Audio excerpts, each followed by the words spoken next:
ಓಂ ಶ್ರೀಯಃಪತ್ತೇ ನಿತ್ಯಾ ಗಣಿತಗುಣಮಾಣಿಕ್ಯ ವಿಶದಪ್ರಭಾ ಜಾಲೋಲ್ಲಾಸೋಪಹತ ಸಕಲಾವದ್ಯತಮಸೇ ಜಗಜ್ಜನ್ಮಸ್ಥೇಮ ಪ್ರಳಯರಚನಾಶೀಲವಪುಷೇ ನಮೋ ಶೇಷಾಮ್ನಾಯ ಕೃತಿಹೃದಯದೀಪ್ತಾಯ ಹರಯೇ ನ ಶಬ್ದಾಬ್ಧೌ ಗಾಢಾರಚರಿಗಮಚರ್ಚಾಸು ಚತುರಾ ನ ಚ ನ್ಯಾಯೇ ಪ್ರೌಢಾ ನ ಚ ವಿದಿತವೇದ್ಯಾ ಅಪಿ ವಯಂ ಪರಂ ಶ್ರೀಮತ್ಪೂರ್ಣಪ್ರಮತಿಗುರುಕಾರುಣ್ಯಸರಣಿಂ ಪ್ರಪನ್ನಾಃ ಮನ್ಯಾಃ ಸ್ಮಃ ಕಿಮಪಿ ಚ ವದಂತೋಪಿ ಮಹತಾಂ ನಾರಾಯಣಂ ನಿಖಿಲಪೂರ್ಣಗುಣೈಕದೇಹಂ ನಿರ್ದೋಷಮಾಪ್ಯತಮಮಪ್ಯಖಿಲೈಃ ಸುವಾಕ್ಯೈಃ ಅಸ್ಯೋದ್ಭವಾದಿತಮಶೇಷತೋಪಿ ವನ್ಯಂ ಸದಾ ಪ್ರಿಯತಮಂ ಮಮ ಸನ್ನಮಾಮಿ. ಓಂ ಓಂ ಅಸಾತೋರ್ಮಜಿಜ್ಞಾಸಾ ಓಂ ಇತ್ಯಾಶಂಕಾ ನಿವೃತ್ತ್ಯರ್ಥಂ ಆಹ ವೇದಾಧಿಪಪ್ರಭುಃ ಕುಪಿತಾ ಹಿ ಫಣಚ್ಛಾಯಾ ಸಮೀಕೃತ್ಯಾಪರಂ ಸುಖಂ ಸೇವಂತೆ ಯತ್ಪದಂ ಧೀರಾಃ ತಮುಪಾಸೇ ಶ್ರೇಯಃಪತಿ. ಇಲ್ಲಿ ಏನಾಯಿತು, ಉಪಾಧ್ಯಧೀನವಾಗಿದ್ದರೆ ಪ್ರತಿಬಿಂಬ ಹೋಗ್ತಿತ್ತು, ಉಪಾಧ್ಯಧೀನವಾಗಿಲ್ಲ. ಇದು ಯಾವ ಉಪಾಧಿ? ಬಾಹ್ಯ ಉಪಾಧಿ ಅಧೀನವಾಗಿಲ್ಲ. ಉಪಾಧಿ ಇದೆ, ಬಾಹ್ಯೋಪಾಧಿ ಇಲ್ಲ. ನಾ ಉಪಾಧ್ಯಧೀನತಾದ್ಯಶ್ಚ ನಾತಿ ಸಾಮ್ಯಂ ನಿದರ್ಶನೆ. ಆದ್ದರಿಂದ ನೀನು ಕೊಡ್ತಕ್ಕಂಥದ್ದು ಸಂಬಂಧ ಇಲ್ಲ. ನೀನು ಹೇಳೋದೆಲ್ಲ ಇದು ಸಂಬಂಧಪಟ್ಟಿದ್ದು. ಮೊದಲೇದಾಗಿ ಉಪಾಧಿ ಸ್ವರೂಪ ಮತ್ತು ಅಜ್ಞಾನ ಪರಪ್ರಸಕ್ತಿ ಬ್ರಹ್ಮನಿಗೆ ಹೇಳ್ತೀವಿ, ನಾವು ಜೀವನಿಗೆ ಹೇಳ್ತೀವಿ. ಆದ್ದರಿಂದ ಬ್ರಹ್ಮನಿಗೆ ಅಜ್ಞಾನ ಅಂದರೆ ಅರ್ಥ ಇಲ್ಲ, ಜೀವನಿಗೆ ಅಜ್ಞಾನ ಅಂದರೆ ಸರಿಯೇ. ನಾವು ಕಣ್ಣು ಮುಚ್ಕೊಂಡ್ರೆ ಸೂರ್ಯನಿಗೆ ಕಾಣೋದಿಲ್ಲ, ಅಲ್ಲ ನಮಗೆ ಕಾಣೋದಿಲ್ಲ ಅಷ್ಟೇ. ಆದ್ದರಿಂದ ಅದಕ್ಕೂ ಇದಕ್ಕೂ ವ್ಯತ್ಯಾಸ ಇದೆ. ನಾನು ಚಿನ್ಮಾತ್ರಮಿತ್ಯೆ ಅಸತ್ ಮುಕ್ತೌ ಸುಖಾದಿ ಅಂಗೀಕಾರ ವಿರೋಧಾದಿತ್ಯತಃ ಕಿಂಚಿದಿತಿ. ಚಿನ್ಮಾತ್ರ ಇರ್ತಾನೆ ಜೀವ ಮುಕ್ತಿಯಲ್ಲಿ ಅಂತ ಹೇಳಿದರೆ, ಚಿನ್ಮಾತ್ರ ಅಂದರೆ ಸುಖಾದಿಗಳೆಲ್ಲ ಸೇರಿ ಅಂತ ಅರ್ಥನೇ ಹೊರತು ಜ್ಞಾನ ಮಾತ್ರ ಇರುತ್ತೆ, ಸುಖ ಇರೋದಿಲ್ಲ. ಮುಕ್ತಿಯಲ್ಲಿ ಜ್ಞಾನ ಇರುತ್ತೆ ಅಂತ ಸುಖ ಇರೋದಿಲ್ಲ ಅಂತೆ. ಕೆಲವು ಪ್ರಕಾರ ಜ್ಞಾನವೂ ಇಲ್ಲ, ಸುಖವೂ ಇಲ್ಲ. ಮತ್ತು ಅಂಥ ಮುಕ್ತಿ ಹೋಗ್ಬೇಕು ಅಂತಕ್ಕ ಗೊತ್ತಾಯ್ತಾ? ಕೋಮಾ ಸ್ಟೇಜ್ಗೆ ಹೋಗ್ತೀನಿ ಬಾ ಅಂತ ಔಷಧಿ ಕೊಟ್ಟು ಯಾರು ತೊಗೋತಾರ? ಏನಾಗುತ್ತೆ ಕೋಮಾ ಸ್ಟೇಜ್ಗೆ ಹೋದರೆ? ಯಾರು ತೋರಿಸ್ತಾರೆ ಅವನಾದಾಗತ್ತೆ ಅಂದರೆ ಬೇಡ ಅಂತ ಹೇಳ್ತಾರೆ. ಇದು ಮುಕ್ತಿ ತುಂಬ ಜನ ಮುಕ್ತಿಯಲ್ಲಿ ಆಧಾರ ಹೋಗ್ಲಿಕ್ಕೆ ಕಾರಣ ತಪ್ಪು ಮುಕ್ತಿ ಸ್ವರೂಪ ಕೇಳಿ ಕೇಳಿ ಇದು ಹೋಗದೇ ಇರೋದೇ ವಾಸಿ ಅಂತ ಭಾವನೆ ಬಂತು. ಕಿಂಚಿತ್ ಸುಖಾದಿ ಸಾದೃಶ್ಯಂ. ಇವತ್ತು ಯಾವ ಕೋರ್ಸ್ ಮಾಡಿದೆ, ಒಂದು ಕಡೆ ಕೆಲಸ ಸಿಗಲಿಲ್ಲ, ಏನು ಮಾಡ್ತಾನಾಗ ಅವನು? ಅಪ್ಪ ಇವನ್ ಸರ್ಟಿಫಿಕೇಟ್ ಹರಿದಾಕ್ತವ್ರು ಏನು ತೊಗೊಂಡು ಏನು ಮಾಡಬೇಕು, ಉಳಿದವ್ರಿಗೆ ಓದಬೇಡಿ ಅಂತ ಹೇಳ್ತಾರೆ. ಹಾಗಾಯಿತು. ಕಿಂಚಿತ್ ಸುಖಾದಿ ಸಾದೃಶ್ಯಂ ಅಪಿ ಈಶೇನ ಅಸುರಾನೃತೆ. ಪರಮಾತ್ಮನೊಂದಿಗೆ ಬಿಂಬ ಪ್ರತಿಬಿಂಬಗಳಲ್ಲಿ ಸ್ವಲ್ಪ ಸಾಮ್ಯ ಇರುತ್ತೆ. ಆ ಸಾಮ್ಯ ಹೇಗಿರುತ್ತೆ ಇರ್ತಾರೆ ಈ ಥರ. ಪರಮಾತ್ಮನೇ ಜ್ಞಾನ ಇದೆ, ಜೀವನಿಗೆ ಒಂಚೂರು ಜ್ಞಾನ ಇದೆ. ಅದೇ ರೀತಿ ಮಿಣುಕುಳಕ್ಕೂ ಸೂರ್ಯನಿಗೂ ಸಾಮ್ಯ ಇದೆ. ಆದರೆ ಸ್ವಲ್ಪ ಭಾರಿ ಸ್ವಲ್ಪ ಅಷ್ಟು ಅಥವಾ ದೇವರು ಪ್ರತಿಬಿಂಬ ಅಂಬೋದಕ್ಕೆ ಅಷ್ಟು ಅರ್ಥ ಮಾಡಬೇಕು, ಅವ್ರು ತುಂಬ ಅಂತ ಹೇಳಬಾರ್ದು. ಸೂರ್ಯನಿಗೆ ಆ ಸಾಮ್ಯ ಕೂಡ ಇಲ್ಲ, ಜ್ಞಾನದ ಸಾಮ್ಯನೂ ಇಲ್ಲ, ಆನಂದ ಸಾಮ್ಯನೂ ಇಲ್ಲ, ಸ್ವರೂಪದಲ್ಲೇ ಇಲ್ಲ ಅವರಿಗೆ. ಯಾವ ಸಾಮ್ಯ ಇದೆ? ಚೇತನ ಸಾಮಾನ್ಯ ಅಷ್ಟೆ, ಬರೀ ಚೇತನ ಅಷ್ಟೇ. ಬರೀ ವಸ್ತುತ್ವ ಸಾಮಾನ್ಯ ಜಡದಲ್ಲೂ ಇದೆ, ಚೇತನತ್ವ ಸಾಮಾನ್ಯ ಇದೆ ಹೊರತು ಅವರಿಗೆ ಈ ರೀತಿ ಸಾಮ್ಯ ಹೇಳೋಕ್ಕೆ ಬರೋದಿಲ್ಲ. ಕಿಂಚಿತ್ ಸುಖಾದಿ ಸಾದೃಶ್ಯಮಪಿ ಅಸ್ತೇವ. ಸುಖಾದಿ ಸಾದೃಶ್ಯಂ ಅದಕ್ಕೆ ಹೇಳಬೇಕಾದ್ರೇ ಅಸುರಾನ್ ವಿಹಾಯ ಅಂತ ಹೇಳಿದರು. ಅಸುರ ಜೀವನ ಬಿಟ್ಟುಬಿಡಿ, ಉಳಿದವರಲ್ಲಿ ಜೀವರಿಗೆ ಸ್ವರೂಪದಲ್ಲೇ ಸ್ವಲ್ಪ ಸುಖಾದಿಗಳಿದೆ. ಸುಖಾದಿ ಅದು ಹೇಳ್ತಾರೆ, ಚಿಕ್ಕ ಹಾಲು ಬೀಜ ತೊಗೊಂಬ ಅಂತ ಹೇಳಿದ್ರಲ್ಲ, ತೊಗೊಂಡ್ಬಿಟ್ಟು ಕೊನೆಗೆ ಏನು ಬಂತದು? ಒಂದು ತೊಗೊಂಡ್ರು, ಬಿಂದಿ ಐತಿ, ಹೊಡೆದಾಯಿತು, ತೆಗೆದು ನೋಡ್ರಿ ಏನು ಕಾಣೋದು, ಅಷ್ಟು ಸೂಕ್ಷ್ಮ, ಏನು ಕಾಣೋದಿಲ್ವಲ್ಲ, ಅಲ್ಲಿ ಇಡೀ ವೃಕ್ಷ ಇದೆ. ಆ ವೃಕ್ಷ ಏನು ಬೆಳೀತದೆ, ಅದ್ರ ಕ್ರಾಸ್ ಸೆಕ್ಷನ್ ಎಲ್ಲಿದೆ? ಅದರಲ್ಲಿದೆ. ಎಂಟೈರ್ ಚಿತ್ರ ಗೊತ್ತಾಯ್ತು. ಏನೋ ಇದ್ದಾರಾಗಿದೆ, ಏನೋ ಬೆಳೀತಾ ಇತ್ತು. ಅದೇ ಇದ್ದಿದ್ದಕ್ಕೆ ಅದೇ ಬೆಳೀತು. ಇಲ್ಲ ಹೋಗಿದ್ರೆ ಅಲ್ಲಿ ಶೂನ್ಯ ಇದ್ದಿದ್ದರೆ ಯಾವ್ದು ಬೇಕಾದ್ರೂ ಒಂದೇ ಬೀಜ ಹಾಕ್ಬೋದು. ಮಾವು ಬೇಕಾ ಇದೇ ತೊಗೊಳ್ಳಿ, ಇದೇ ಬೇಕಾ. ಮಣ್ಣು ಮಾತ್ರ ಮಾವಿಂದ ಹಾಕು ಅಂತ ಹೇಳ್ಬೋದಾಗಿದೆ. ಮಾವಿನ ಮಣ್ಣು ಅಂತಿದೆಯಾ? ಮಣ್ಣು ಕಾಮನ್ನು, ಮಣ್ಣು ಶಾಸ್ತ್ರ ಕಾಮನ್ನು, ಜ್ಞಾನ ಮಾತ್ರ ಯೋಗ್ಯತೆ ತಕ್ಕಂತೆ ಆಗುತ್ತೆ ಹೊರತು ಬೇರೆ ಅಲ್ಲ.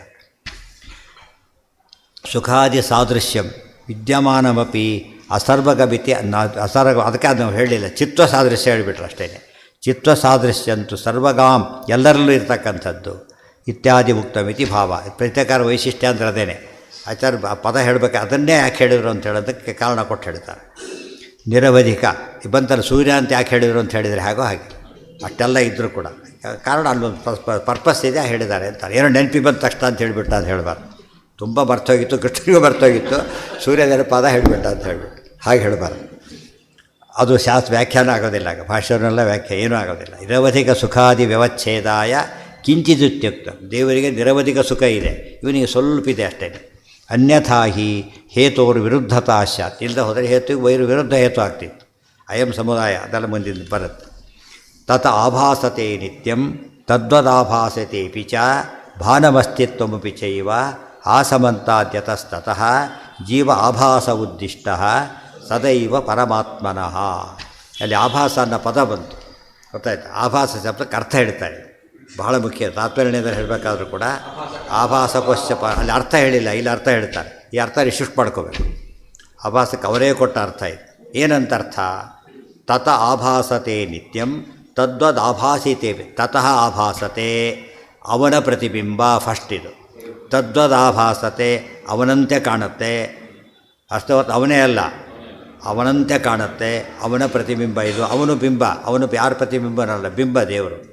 ಅವನ ಪ್ರತಿಬಿಂಬ ಇವನು, ಅವನಂತೆ ಸ್ವಲ್ಪ ಕಾಣಿಸ್ತಾನೆ. ಭಾನಮಸ್ತಿತ್ವಮಪಿ ನೈ ಚೈವ ಆಸಮಂತಾದ್ಯತಸ್ತತಃ. ಭಾನಂ ಅಂದ್ರೇನು? ನೋಡೋದು ಮತ್ತು ಇರೋದು. ಭಾನ ಅಂದರೆ ಜ್ಞಾನ, ಭಾಸ. ಆಸಮಂತಾದ್ಯತಸ್ಥ ಅಸ್ತಿತ್ವ ಎರಡೂ ಇದೆ ಈಗ. ಸೊ ಕಾಣೋದಿದೆ, ಇರುವಿಕೆ ಇದೆ. ಸೊ ಇರುವಿಕೆ ಸಂಪೂರ್ಣ ದೇವರ ಅಧೀನ, ಗೊತ್ತಾಯ್ತಾ? ಇದು ಕಿಂಚಿತ್ ಸಾದೃಶ್ಯ. ಆದ್ದರಿಂದ ಆಭಾಸ ಶಬ್ದಕ್ಕೆ ಈ ಅರ್ಥ ಮಾಡಬೇಕೇ ಹೊರತು ಸುಳ್ಳು ಅಂತಾಗಲಿ ಏನು ಅರ್ಥ ಮಾಡಲಿಕ್ಕೆ ಬರೋದಿಲ್ಲ. ಅದೇ ಅದಕ್ಕೆ ಅರ್ಥ ಇದು. ಜೀವ ಆಭಾಸ ಉದ್ದಿಷ್ಟ ಸದೈವ ಪರಮಾತ್ಮ. ನಿತ್ಯಾಭಾಸ, ನಿತ್ಯಾಭಾಸ. ಒಂದು ಸಿಂಹ ಇದೆ, ಸಿಂಹ ಚಿತ್ರ ತೋರಿಸ್ದ. ಸಿಂಹ ಆ್ಯಕ್ಚುಲಿ ತೋರಿಸ್ಬೇಕಾದ್ರೆ ಆಭಾಸ ಅಲ್ಲದು. ಚಿತ್ರ ತೋರಿಸಿದಾಗ ಅದು ಚಿತ್ರ, ಸಿಂಹ ಅಲ್ಲದು ಚಿತ್ರ. ಸಿಂಹನೇ ತೋರಿಸಿದಾಗ ಸಿಂಹ ಚಿತ್ರ ಅಲ್ಲ, ಚಿತ್ರನೇ ಅದು. ಏನು ಇದು ಚಿತ್ರನೇ, ಅದು ಸಿಂಹನೇ ಸಾಕ್ಷಾತ್ತು. ಅದಕ್ಕೋಸ್ಕರನೇ ಜೀವ ಆಭಾಸ ಉದ್ದಿಷ್ಟ. ಜೀವ ಒಂದು ಕಾಲಕ್ಕೆ ಮಾತ್ರ ಆಭಾಸ ಅಲ್ಲ, ಸದೈವ ಪರಮಾತ್ಮನಃ. ಫಾರ್ ಎವರ್ ಆಭಾಸ ಆಗಿದ್ದಾನೆ. ಆಭಾಸಕ್ಕೆ ಪ್ರತಿಬಿಂಬ, ಪ್ರತಿಬಿಂಬ ಶಬ್ದಕ್ಕೆ ಟೋಟಲ್ ಡಿಫರೆನ್ಸ್, ಬರೀ ಡಿಪೆಂಡೆನ್ಸ್ ಅಲ್ಲ, total difference. Total dependence, just similar ಅಷ್ಟೇ. ಜೀವ ಆಭಾಸ ಉದ್ದಿಷ್ಟ ಸದೈವ ಪರಮಾತ್ಮನಃ ನ ಜಲಾಯತ್ವ ಸೂರ್ಯಾದಿ ಪ್ರತಿಬಿಂಬೋಪಮತ್ವತಃ. ನಾವು ನೀರಿನೊಳಗೆ ಸೂರ್ಯ ಕಾಣಿಸ್ತಾನೆ. ಸೂರ್ಯ ಕಂಡಾಗ ಏನಾಗುತ್ತೆ? ಸೂರ್ಯ ಚಿತ್ರ ಹೌದು, ಅಲ್ಲಿಂದ ಬಿಸಿಲಿಗೆ ಸ್ವಲ್ಪ ಶಾಖ ಬರೋದಿಲ್ಲ, ಅಲ್ಲಿಂದ ಮಾತ್ರ ಬರೋದು. ಆದರೆ ಸ್ವಲ್ಪ ವ್ಯತ್ಯಾಸ ಇದೆ. ಅದೇ ಸೂರ್ಯನೇ ಅಲ್ಲಿ ಕಾಣ್ತಾನೆ ಅಷ್ಟೇ. ದೇವ್ರು ಹಾಗಲ್ಲ, ಅದೇ ಸೂರ್ಯ ಅಂತ ಹೇಳೋ ಹಾಗೆ ಇಲ್ಲಿ ಅದೇ ಜೀವ ಅಲ್ಲ ಅವನು. ದೇವರು ಬೇರೆ, ಟೋಟಲ್ ಡಿಫರೆಂಟ್. ಅದು ಡಿಫರೆಂಟ್. ಅದಕ್ಕೆ ದೃಷ್ಟಾಂತ ತೊಗೋಬೇಕು, ಅವತ್ತು ಏನು ತೊಗೊಳ್ಬಾರ್ದು, ಅದೇ ಅಂಥೇಳಿ ಆರ್ತಿ. ಎಷ್ಟೇ ಅದೇ ಅಂತ ಹೇಳಿದ್ರು ಕೂಡ ಅಂತಹದೇ ಅಂತ ಅರ್ಥ ಮಾಡಬೇಕೆ ಹೊರತು ಏನು ಮಾಡಬಾರ್ದು, ಅದೇ ಅಂತ ಮಾಡಿಕೊಡು. ತದಧೀನತ್ವಮೇವೇತಿ ಕಿಂಚಿತ್ ಸಾದೃಶ್ಯಮೇವ ಚ. ನೋಡಿ ಎಷ್ಟು ಇಂಪಾರ್ಟೆಂಟ್. ಚಹಾ ಇದೆ, ಚಹಾ ಅಂಥೇಳಿ ತಿದ್ಕೊಂಡ್ಬಿಟ್ಟು ಚಹಾ ಮಾಡ್ಕೋಬಾರ್ದು. ಮತ್ತೆ ಆಭಾಸ ಏವ ಚ ಅಂತಿದೆ. ಚಾ ಶಬ್ದಕ್ಕೆ ಏನು ಅರ್ಥ ಅಂದರೆ, ಚಾ ಶಬ್ದ, ಚಹಾ ಅಂದರೆ ಚಾ ಶಬ್ದವು ಅಂತ ಅರ್ಥ. ಚಾ ಶಬ್ದವು. ಇವ ಅಂದರೆ ಇವ ಶಬ್ದವು, ಆ ರೀತಿ ಅರ್ಥ ಮಾಡ್ಕೋ. ಇವ ಸೇರಿಸ್ಬಿಟ್ರಲ್ಲ, ಏನು ವಿಸರ್ಗ ಸೇರಬಾರ್ದು ಅವ್ಯಯಕ್ಕೆ ಅಂತ ಕೇಳಿದರೆ ಅಲ್ಲ. ತದಧೀನತ್ವಮೇವೇತಿ ಕಿಂಚಿತ್ ಸಾದೃಶ್ಯಮೇವ ಚ. ಅಧೀನತ್ವ ಇದ್ದೇ ಇದೆ ಯಾವಾಗಲೂ, ಸಾದೃಶ್ಯ ಸ್ವಲ್ಪ ಇದೆ. ಇದೇ ಅಪ ಶಬ್ದಕ್ಕೆ ಅರ್ಥ ಇದೆ. ಸಂಪ್ರಕಾಶಯತಃ ಸೂತ್ರಗತವು. ಅದಕ್ಕೆ ಇವೆಲ್ಲೂ ಕೂಡ ಚಹಾ ಶಬ್ದ ಇವೆಲ್ಲ ಕೂಡ ಏನು ಆಭಾಸ ಏವ ಶಬ್ದ ಎಲ್ಲ ಏನು ಹೇಳ್ತಾ ಇವೆ, ಅದಕ್ಕೆ ದ್ವಿವಚನ ಉಪಯೋಗಿಸಿದರು. ಸೂತ್ರಗತವು, ಸೂತ್ರದಲ್ಲಿರತಕ್ಕಂತಹ ಈ ಶಬ್ದಗಳು ಏವ ಮತ್ತು ಚಹಾ ಶಬ್ದಗಳು, ಚಾ ಶಬ್ದಗಳು ಇದನ್ನು ಹೇಳ್ತಾ ಇವೆ. ಸೂತ್ರ ಹೇಗೆ ಓದಬೇಕು ತೋರಿಸ್ತಾರಾಗ. ಸೂತ್ರ ಅಂಬೋದೇನು ಭಾರಿ ಶ್ರೇಷ್ಠ. ಆದ್ದರಿಂದ ಪ್ರತಿ ಅಕ್ಷರ ಪ್ರತಿ ಪದನೂ ಅರ್ಥ ಮಾಡ್ಕೋಬೇಕಾದ್ರೆ, ದೀರ್ಘ ಇದ್ದರೂ ಅರ್ಥ, ವಿಸರ್ಗ ಇದ್ದರೆ ಅರ್ಥ, ಅನುಸ್ವಾರ ಇದ್ದರೆ ಅರ್ಥ, ಇದೆಲ್ಲ ಇದ್ದಾಗ ಸೂತ್ರ ಅರ್ಥ ನೋಡಬೇಕಾದ್ರೆ. ಅಖಿಲಮಾನತಃ ಜೀವೇಶ ಭೇದದೃಷ್ಟೈವ ಸಮುದಾಯೈಕತಾ ಕುತಃ. ಇಷ್ಟೆಲ್ಲ ಹೇಳಿದ ಮೇಲೆ ನೀವು ಹೇಳ್ತಕ್ಕಂಥ ಸತ್ಯೋಪಾಧಿ ವಿತ್ಯೋ ಎಲ್ಲ ಹೊರಟೋಯ್ತು. ಏನಲ್ಲ, ಇದು ಬಾಹ್ಯೋಪಾಧಿ ಪ್ರಶ್ನೆ ಬರಲೇ ಇಲ್ಲ. ಸ್ವರೂಪ ಉಪಾಧಿ ಇದೆ, ನಿತ್ಯ. ಆದ್ದರಿಂದ ಜೀವ ಪರಮಾತ್ಮರು ಏನಾಗಿದ್ದಾರೆ, ಭೇದ ಹೇಳಬೇಕೆ ಹೊರತು ಭೇದಾಭೇದ ಮತ ಹೇಳಬೇಕು. ಅಲ್ಲಿಂದ ಶುರುವಾಗಿತ್ತಿದ್ದು ಭೇದಾಭೇದ ಮತ ಹೇಳ್ತೀವಿ. ಚಿತ್ವೇನ ಸಾದೃಶ್ಯ, ಹುಡುಷ್ಠೇನ ಸಾದೃಶ್ಯ ಇಲ್ಲ, ಅದಕ್ಕೆ ಭೇದಾಭೇದ ಹೇಳ್ತೀವಿ ಅಂತ ಹೇಳಕ್ಕೆ ಬರೋದಿಲ್ಲ ಅಂತ ಹೇಳಿ. ಜೀವೇಶ ಭೇದ ದೃಷ್ಟ್ಯೈವ ಸಮುದಾಯೈಕತಾ ಕುತಃ ಅಶೇಷ ದೋಷರಾಹಿತ್ಯಂ ಸರ್ವಶಕ್ತಿ. ಇಲ್ಲಿ ಈ ರೀತಿ ವಾದ ಮಾಡಿದರೆ ಹೇಗಿರ್ತದೆ, ಅದು ಸುಳ್ಳು ತಿಳಿನೀರು ಕೊಟ್ಬಿಡ್ತಾರೆ ಹಾಲು ಕೇಳಿದರೆ. ಮತ್ತು ಕೇಳಿದರೆ ನೋಡಿರಿ ಸಾದೃಶ್ಯ ಇದೆಯೋ ಇಲ್ಲ, ಈಗ ಇದಿದೆಯೋ ಇಲ್ವೋ, ಬೆಳಕು ಕಾಣುತ್ತೋ ಇಲ್ಲೋ, ಈ ರೀತಿ ವಾದ ಮಾಡಿದ್ರೆ ಏನಾಗುತ್ತೆ, ಅದೇ ತೊಗೋಬೇಕಾಗಿತ್ತು. ಆಗಿಬಿಡು, ಸರಿಯಾಗಿದೆ. ಯಾರೋ ತೋಟರು ಒಬ್ಬರು ಇದ್ದಾರಾ? ಇಲ್ಲ. ಸುಣ್ಣು ತಿಳಿನೀರಂತೆ ಯಾವಾಗ ಹೇಳ್ತಾನೆ ಕಥೆ ಮುಗಿತಾನೆ. ಅದು ಹಾಲಲ್ಲ ಅಂತ ಪ್ರೂವ್ಡಲ್ಲಿ ಬಣ್ಣ ಇರ್ಬೋದು, ಬಣ್ಣ ಇರ್ಬೋದು, ಕಿಂಚಿತ್ ಸಾದೃಶ್ಯ ಅವ್ರದ್ದೇನೆಲ್ಲ ಟೇಸ್ಟ್ ಇಲ್ಲೇ ಇಲ್ಲ. ಅದ್ರ ಟೇಸ್ಟ್ ಬೇರೆ, ಇದ್ರ ಟೇಸ್ಟ್ ಬೇರೆ, ಅದು ಕಿಂಚಿತ್ ಸಾದೃಶ್ಯ ಇದೆ. ಅಂದರೆ ಇವರು ಕೊಡೋ ದೃಷ್ಟಾಂತದಿಂದ ಏನು ಮಾಡಿಕೊಡ್ತಾರೆ, ದೃಷ್ಟಾಂತನ ಯಾರೂ ಕೂಡ ನೀವು ಹೇಳಿದ ಅರ್ಥ ಮಾಡಿಕೊಂಡೇ ಇಲ್ಲ. ನಾವು ಹೇಳಿದ ಅರ್ಥ ದೃಷ್ಟಾಂತ ಅರ್ಥ ಮಾಡ್ಕೊಂಡಿದ್ದಾರೆ ಹೊರತು ನೀವು ಹೇಳಿದ ರೀತಿಯಲ್ಲಿ ಮಾಡಿಯೇ ಇಲ್ಲ. ಆದ್ದರಿಂದ ಸರಿಯಲ್ಲ. ಸಮುದಾಯ ಐಕ್ಯನೂ ಬರಲಿಲ್ಲ, ಈ ಐಕ್ಯನೂ ಬರಲಿಲ್ಲ, ಯಾವ ಐಕ್ಯನೂ ಅಲ್ಲಿಲ್ಲ. ಅಶೇಷ ದೋಷರಾಹಿತ್ಯಂ ಸರ್ವಶಕ್ತಿತ್ವತೋ ಹರೇಹೇ ಸರ್ವೋಪೇತೇತಿ ಕಥಿತಂ ಅತ ಐಕ್ಯಂಚ ದೋಷಿಣ. ಅಶೇಷ ದೋಷರಾಹಿತ್ಯಂ ದೇವರಲ್ಲಿರೋದು, ಸರ್ವಶಕ್ತಿತ್ವತೋ ಹರೇಹೇ ಸರ್ವೋಪೇತ ಚ ತದ್ದರ್ಶನಾತ್ ಅಂತ ಇನ್ನೊಂದು ಸೂತ್ರ. ಕಥಿನಂ ಮತಃ ಐಕ್ಯಂಚ ದೋಷಿಣ. ದೋಷಿಯಾದ ಜೀವ ಎಲ್ಲಿ, ನಿರ್ದೋಷಿಯಾದ ಪರಮಾತ್ಮ ಎಲ್ಲಿ? ದೋಷಿ ನಿರ್ದೋಷಿಗಳಿಗೆ ಏನು ಹೇಳಕ್ಕೆ ಬರಬಾರ್ದು? ಸಾಮ್ಯನೇ ಬರೋದಿಲ್ಲ, ಐಕ್ಯಲಿಂದ ಬರುತ್ತೆ, ಸಾಧ್ಯನೇ ಇಲ್ಲ.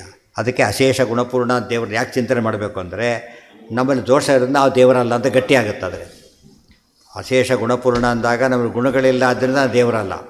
ಅಶೇಷ ದೋಷ ದೂರ ಅಂತ ಹೇಳಿದಾಗ ದೋಷ ಇದೆ, ಆದ್ದರಿಂದ ದೇವರಲ್ಲ. ಅದು ಯಾವಾಗಲೂ ನಮ್ಮ ಅನುಸಂಧಾನಕ್ಕೆ ಬರುತ್ತೆ. ಕ್ವದ್ವೇಷ ಐಕ್ಯಂ ಕ್ವ ದೋಷಿಣ. ಎಂಥ ದಡ್ಡನೂ ಕೂಡ ಹಾಲು ಅಂತೇಳಿ ಟಾರ್ ಕೊಟ್ಟರೆ ಒಪ್ಪೋದಿಲ್ಲ. ಯಾಕೆ? ಕ್ಲಿಯರಾಗಿ ಗೊತ್ತಾಗುತ್ತೆ. ಇಂಥಲ್ಲಿ ಮೋಸ ಹೋಗ್ತಾನೆ. ಜ್ಞಾನಿಗಳು ಇದರಲ್ಲೂ ಮೋಸ ಹೋಗೋದಿಲ್ಲ. ಅಶೇಷ ಯುಕ್ತಿಯುಕ್ತಶ್ಚೇತ್ ಸ್ವಾತಂತ್ರ್ಯ ದೋಷವಾನ್ ಕಥಂ.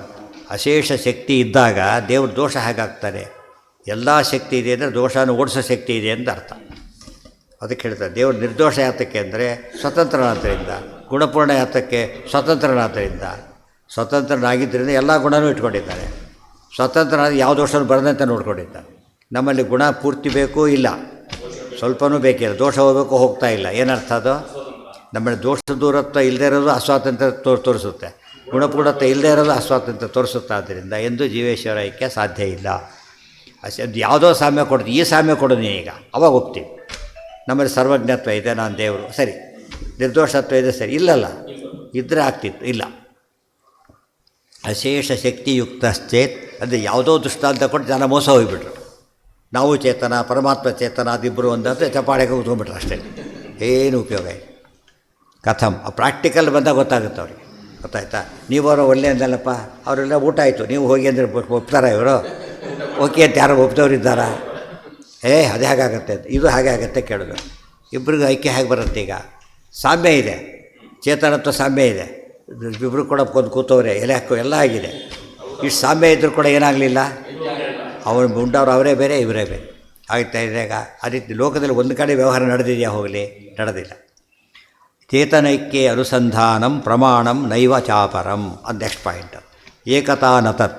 ನೋಡಪ್ಪ, ಇಷ್ಟೆಲ್ಲ ಹೇಳಿದ್ದಿ, ಅನುಸಂಧಾನರಹಿತ ಮೈಕ್ಯಂ ಇದಿಷ್ಟು ಉಪಾಧಿ ಖಂಡನ ಪೂರ್ತಿ ಇದಾಗುತ್ತೆ. ಗೊತ್ತಾಯ್ತಾ? ಒಂದು ಅಂತ ಹೇಳಬೇಕಾದ್ರೆ ಸಾದೃಶ್ಯದಿಂದ ಒಂದು ಅಂತ ಹೇಳಬಾರ್ದು. ಏನಿರಬೇಕಲ್ಲಿ? ಅನುಸಂಧಾನ ಐಕ್ಯ ಬರಬೇಕು. ನಮ್ಮದೇನು ಮಾಡಿದ? ಟ್ಯಾಕ್ಸ್ ಎಲ್ಲ ತೋರಿಸ್ಲಿಲ್ಲ, ಇನ್ನೊಂದು ಅಕೌಂಟ್ ತೆಗೆದ್ರಿ. ಈಗ ನೋಡು ಟ್ಯಾಕ್ಸ್ ಕೊಟ್ಟಿಲ್ಲ ಅಂತ ಕೇಳಿದ್ರು, ಗೊತ್ತಾಯ್ತು, ಏನೋ ಕೊಟ್ಟುಬಿಟ್ಟ. ಯಾರ್ದೋ ಅಕೌಂಟ್ಗೆ ನಂದಲ್ಲ ಅಕೌಂಟ್ ಅಂತ ಹೇಳ್ತಾರೆ. ಯಾರ್ದೋ ಅಕೌಂಟ್, ನನ್ನ ಅಕೌಂಟ್ ನಂಬರೇ ಎಲ್ಲದು, ನಾನೇ ಕೊಡಲಿ ಅಂತ ಕೇಳ್ತಾನೆ. ಗೊತ್ತಾಯ್ತು? ಅದು ಸರಿಗೋಯ್ತು. ಈಗ ಅದು ತೋರಿಸ್ಬೇಕೀಗ. ದೇವರಲ್ಲಿರೋ ಒಂದು ಡಿಸ್ಟಿಂಕ್ಟ್ ಕ್ವಾಲಿಟಿ ಇದೆಯಲ್ಲ, ಯಾವುದನ್ನು ನಾವು ಇನ್ನು ಕರಿತೀವಲ್ಲ, ಏನದು ಯುನಿಕ್ ಅಂಬೋದು ನಮ್ಮಲ್ಲಿ ಇಲ್ಲ. ಬರೀ ಚೇತನತ್ವ ಯುನಿಕ್ ಅಲ್ಲ, ಅದು ನೆನಪಿಟ್ಕೋಬೇಕು. ಯುನಿಕ್ ಕ್ಯಾರೆಕ್ಟರಿಸ್ಟಿಕ್ ಅಲ್ಲ ಅದು, ತಿಳಿತಾ? ನಿರೀಕ್ಷಂಬದು ಎರಡೇ, ಅಶೇಷ ಗುಣಪೂರ್ಣತ್ವ, ಸಕಲ ದೋಷ ದೂರತ್ವ. ಒಂದೇ ಹೇಳಬೇಕಾದ್ರೆ ಸ್ವಾತಂತ್ರ್ಯ ಮತ್ತು ಯುನಿಕ್ ಕ್ಯಾರೆಕ್ಟರಿಸ್ಟಿಕ್ ಆಫ್ ಗಾಡ್. ಆದ್ದರಿಂದ ಅದು ಇಲ್ಲದೆ ಹೋದಾಗ ಕರೀಲಕ್ಕೆ ಹೋಗಬಾರ್ದು. ಈ ಬಾರ್ ಹಿಡ್ಕೊಂಡ್ಬಿಟ್ರೆ ಯಾಕಂದ್ರೆ ಏನು ಬೇಕಾದ್ರೂ ಆಗಿಬಿಡತ್ತಾಗಿದೆ. ಬಸ್ ತಗೊಂಡ್ರೆ ರೈಲ್ ಇದು ವಾಹನ ತಾನೇ, ಸಾದೃಶ್ಯ ಇದೆಯಲ್ಲ. ರಿಸರ್ವೇಷನ್ ಮಾಡಿಸಿದ್ದು ಬಸ್ಗೆ ಟ್ರೈನ್ ಹತ್ತಿದ, ಅದು ಆ ಪ್ಲೇನ್ ಹತ್ತಕ್ಕೆ ಹೋದ. ಈ ಮಧ್ಯೆ ಇದು ವಾಹನ ನೋಡಿದ್ರೆ ಒಂದದಕ್ಕೆ ಒಪ್ಕೊಂಡಿದ್ದಾರೆ. ಇವತ್ತು ಬೇರೆ ಪ್ಲೇನ್ ಟಿಕೆಟೇ ಇದಕ್ಕೆ ಒಪ್ಪಲ್ಲ, ಈ ಬಸ್ ಟಿಕೆಟಲ್ಲಿ ಪ್ಲೇನಿಗೆ ಹೋಗ್ತಾರೆ ಅವರೀಗ. ಮತ್ತು ಸಾದೃಶ್ಯ ಇದೆಯೋ ಇಲ್ವೋ? ಅದಕ್ಕೆ ಇದು ನಿತ್ಯ ಜೀವನದಲ್ಲಿ ನೀವು ಅರ್ಥ ಮಾಡ್ಕೊಂಡಿದ್ದೀರಿ, ಅದು ಅಪ್ಲೈ ಮಾಡೋದ್ರ ರಾಂಗ್ ಅಪ್ಲಿಕೇಶನ್ ಮಾಡ್ತಿದ್ದೀರಿ, ತಪ್ಪದು. ಸೇಮ್ ಬಸ್, ಎಲ್ಲ ಸೇಮ್ ಬಸ್, ಬೇರೆ ಒಪ್ಪೋದಿಲ್ಲ. ಕಂಪ್ನಿ ಒಂದೇ ಆದರೂ ಒಪ್ಪಲ್ಲ. ಅದಕ್ಕೆ ಅದೇ ಆಗಬೇಕು. ಟೈಮಿಂಗ್ಸು ಎಲ್ಲ ಒಂದೇ ಆಗಿರುತ್ತೆ ಕೆಲವು ಸಲ. ಅದಕ್ಕೆ ಬೆಸ್ಟ್ ನೋಡಿದೆ ನೀವೀಗ 10 ಹಾಕಲ್ಲ, 1 ಮಿನಿಟ್ ಅಂತ ಹಾಕ್ತಾರೆ. ಕೆಲವು 10-2 ನಿಮಿಷಕ್ಕೆ. ಬ್ಯಾಗ್ ಗೊತ್ತಾಗಬೇಕಾದ್ರೆ ಯಾರು ಹೋಗೋದು 5 ನಿಮಿಷ ಲೇಟಾಗಿ ಎಲ್ಲವೂ ಕೂಡ ಆ ವಿಚಾರ ಲೆಕ್ಕ ಅಲ್ಲ. 10-1 ಅಂದರೆ 10-1ಗೆ ಹೋಗೋದಿಲ್ಲ ಅವನು, ಆದರೆ 10-2 ಅಂದರೆ 10-2ಗೆ ಅವನು ಹೋಗೋದಿಲ್ಲ. ಬಸ್ ಮಾತ್ರ 10-1 ಬಸ್ ಬೇರೆ, 10-2 ಬಸ್ ಬೇರೆ. ನೀವು ಎಷ್ಟೋ ಕಡೆ ನೋಡಿದ್ದೀರ ಅದನ್ನು. ಎಷ್ಟೋ ಬಸ್ಗಳು ಒಟ್ಟಿಗೆ ಹೋಗ್ಬೇಕಾದ್ರೆ ಸೇಮ್ ಬಸ್ಸು ಸೇಮ್ ಡಿಶ್ ಎಲ್ಲ ಒಂದೇ, ಅದಕ್ಕೆ ನಿಮಿಷ ವ್ಯತ್ಯಾಸ ತೋರಿಸ್ಬಿಡ್ತಾರೆ. ನಾವೇನಂತೀವಿ ಭಾರಿ ಎಷ್ಟು ಆ್ಯಕ್ಯುರೇಟ್ ತೋರಿಸ್ತಾರಪ್ಪ ಹೋಗ್ತಾ ಇತ್ಕೊಂಡು ಹೋಗಿ ಬಂದಿದ್ದೀವಿ ಬಸ್ ಬಂದೇ ಇರೋದಿಲ್ಲ ಕೆಲಸಲ್ಲ ಅದು ಹೋಗೋದಲ್ಲ ಬಂದು ಕೂಡ ಬಂದಿರೋದಿಲ್ಲ ಲೇಟ್ ಬಸ್ ಬಂದು ಹೋಗಿಬಿಡುತ್ತೆ ಎಷ್ಟೋ ಸಲ ನಾವು ಹೋಗೋ ಬಸ್ ಬಂದೇ ಇರೋದಿಲ್ಲ ಇವನು ಬಂದು ಹೋಗುತ್ತೆ ಅದು ಮಾತ್ರಕ್ಕೆ ಏನು ಮಾಡೋಕ್ಕೆ ಬರೋದಿಲ್ಲ ಆ ಬಸ್ಸೇ ಹಾಕಿದ್ದು ಗುರುತಿ ಆ ಅರ್ಥ ಇದೆ ಹೊರತು ಈ ಅರ್ಥ ಅಲ್ಲ ಅದು ಇನ್ನೊಂದು ಪುಣ್ಯಕ್ಕೆ ಯಾರು ಏನು ಮಾಡಿಲ್ಲ ಗೊತ್ತಾ ಆ ಬಸ್ ಬರೋ ಬಸ್ ಹೋಗಬಾರ್ದು ಅಡ್ಡ ಕೊಡಲ್ಲ ಯಾರೋ ಕೂಡ ಅಡ್ಡ ಕೂತ್ರೆ ಇನ್ನೊಂದು ಬಸ್ ಬರೋದು ಅಡ್ಡಿ ಆಗುತ್ತೆ ಈಗ ಜಾಗಿಲ್ದಾಗ ಆಗತ್ತೆ ಅದೆಲ್ಲ ಮಾಡ್ಲಿಕ್ಕೆ ಹೋಗಬಾರ್ದು ಅಂದರೆ ಈ ಮತಗಳು ಎಷ್ಟು ದುಷ್ಟ ಮತಗಳು ಅಂದರೆ ಪ್ರಾಕ್ಟಿಕಲಿ ಅಪ್ಲೈ ಮಾಡಿದರೆ ಪ್ರಾಗ್ಮ್ಯಾಟಿಕ್ ವ್ಯಾಲ್ಯೂ ಏನೇನೂ ಇಲ್ಲ -0.0 ಅಲ್ಲ -0 ಬರುತ್ತೆ